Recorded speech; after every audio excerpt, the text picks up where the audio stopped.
let's start in Zimbabwe, where police dispersed anti-government protesters who were demonstrating against a worsening economy. Now, the protests did not last long. The protesters actually had been calling for the resignation of the central bank governor over a long-running cash shortage. Security forces have also been cracking down on illegal foreign currency traders. Government has blamed economic saboteurs for fueling the discontent and panic buying, which saw some basic commodities disappear from shelves last week. People are just fed up with what's going on. We are suffering. So sometimes people are left with no choice. You see, we are suffering. We have had enough. As of a week ago, we had rates rising up to as $100 was equivalent to about 140 bond. Even in terms of transfers, it was up to 170. You know, the situation was just something else. You know, because there was panic, there was mayhem around that weekend. But now, as of now, people are now scared to say, okay, are we going to have a situation like that again?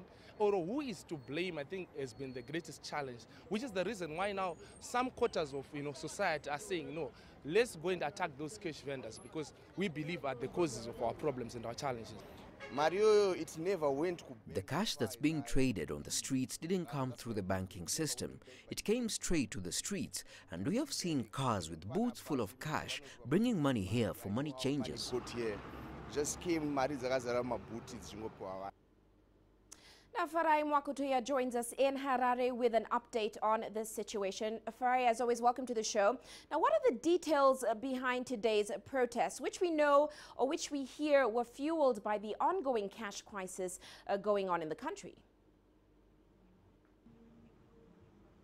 Well, Uche, indeed, those protesters were up in arms are up in arms over the failure to come up with long-term solutions to the challenges that Zimbabwe is facing right now. They say that the government hasn't responded with the solutions that will bring an end to the cash crisis, with solutions to, some of the impending shortages that we hear about. Last week, there were fuel queues that resurfaced. There were shortages of some basic commodities, and the prices of those commodities have gone up. So these protesters are saying, look, we are facing these challenges. Things are getting tougher, but we aren't getting any real solutions.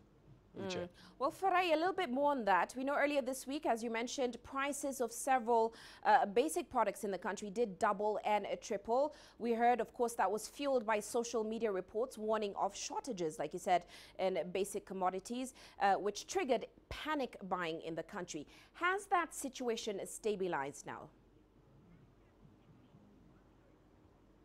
Well, in terms of the panic buying, there isn't that friendly to go out and buy things anymore. They are available. If you go into supermarkets, those basic commodities, in particular cooking oil, which I think was, the most affected, is available. The issue of prices, though, is still an issue. Prices going up is very easy, but coming down, they're a bit sticky. So where they have come down, they haven't gone back to the levels that they were prior to the increases. But away from the basic commodities, we still see other goods. I mean, I know people who are buying building supplies and hardware, who are buying furniture, household goods, who talk about prices going up 2-3 times in 1 week. So the issue of prices continues to be a challenge. The availability, though, isn't an issue at this point. That has stabilized, but the prices is still a challenge, Uche.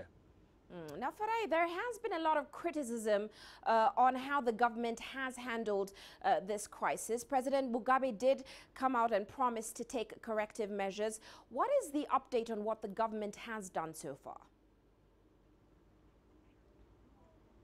Well, what we've seen so far, and President Mugabe is tackling this from different levels. From a political point of view, he said that there are people he's referred to as Judas Iscariots within his own government who are, creating some of these artificial shortages, who are fueling and fanning the chaos and panic through social media. And so we expect to deal with it from that political point of view. But in terms of the other aspects, there seems to be a real resolve now, particularly by law enforcement agents to go after illegal foreign currency traders and cash barons. Previously, you could walk onto the streets and find people holding huge wads of cash because they were trading in cash. You could go there, give them the US dollars, get bond notes or rands or whatever it is you're looking for. But in the last few days, the police have come down on them. There's now a 10-year jail term for illegal foreign currency trading.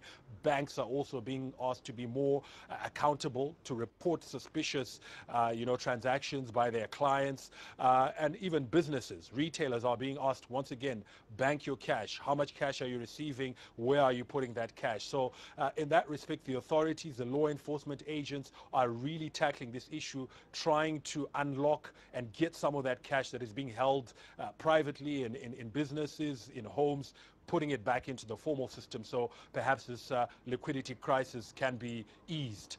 Uche. Well, many thanks for that update, Farai. Farai Mwakutoya joining us there in Harare.